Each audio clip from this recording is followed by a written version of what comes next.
Whew. Let me show you all the gear and skill trees and everything before my webcam goes out for like the 5th time while trying to record this. I'm just gonna mouse over everything. I could definitely improve a couple different pieces of gear, but overall I have everything to have it working without any issues. Here's all the idols. You know, I can slam more intelligence. Here's all the blessings. I could slam more intelligence onto like a couple pieces of gear, like my relic.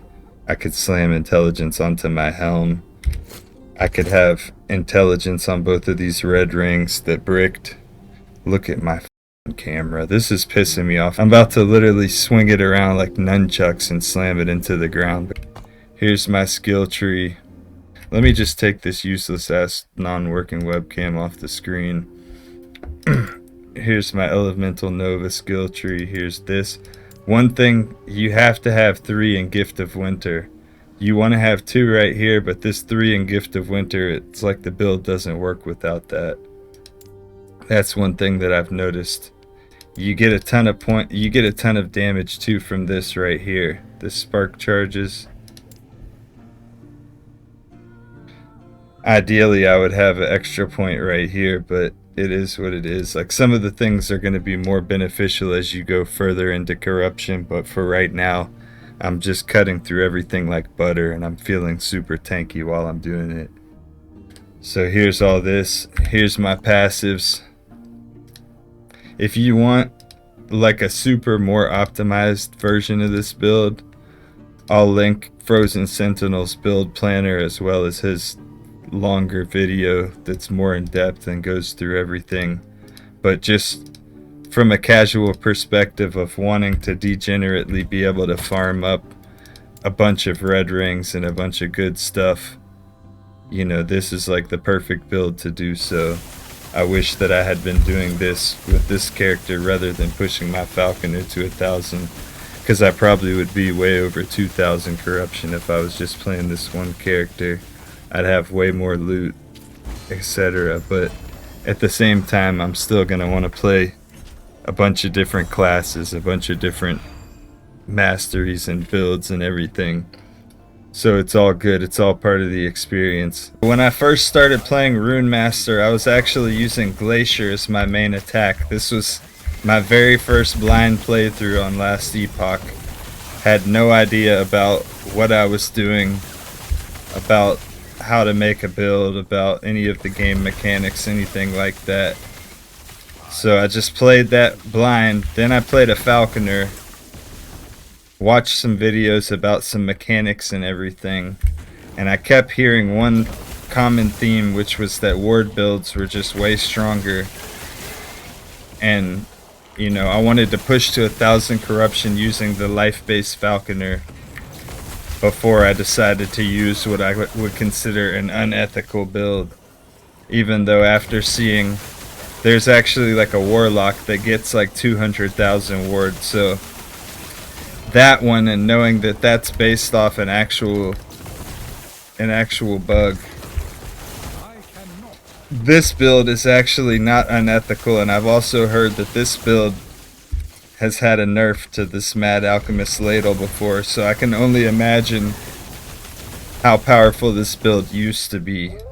Possibly, maybe it really wasn't that much more powerful than it currently is, but I can imagine it being even stronger. Just probably more on the DPS end of things, because it's really tanky. So today I just want to talk about this build. I didn't come up with this build. Completely followed a build guide using gear that I had farmed up on my previous playthrough, pushing to 1,000 on the Falconer, like getting like things like this with 2 LP on it, things like this with 3 LP, getting things like this, or you know, I actually had only found 1 Twisted Heart before I started playing this character, because I didn't play this particular timeline. One thing that I've particularly noticed more than anything else is that this like just the ward build and everything, just having this massive EHP pool essentially, just you just feel so much more relaxed to actually farm and focus on the itemization and stuff rather than having to focus on the second to second combat. And it really does feel like it like overrides some of the negative aspects of the game, like design wise, like the enemies killing you from off screen, all these other things. I've said a lot of the benefits that I think this build has compared to like a Falconer or a life-based build on my Falconer verse Runemaster video. But at the same time, I feel like this particular character is just such a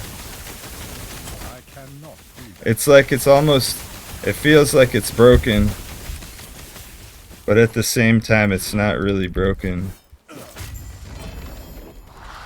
It's like it's just a whole bunch of systems within the game working together properly. And I mean, a lot of this gear is not like the hardest to get gear, but it's not also the easiest to get gear. Like, you gotta play through the end game for a little while to get this kind of gear.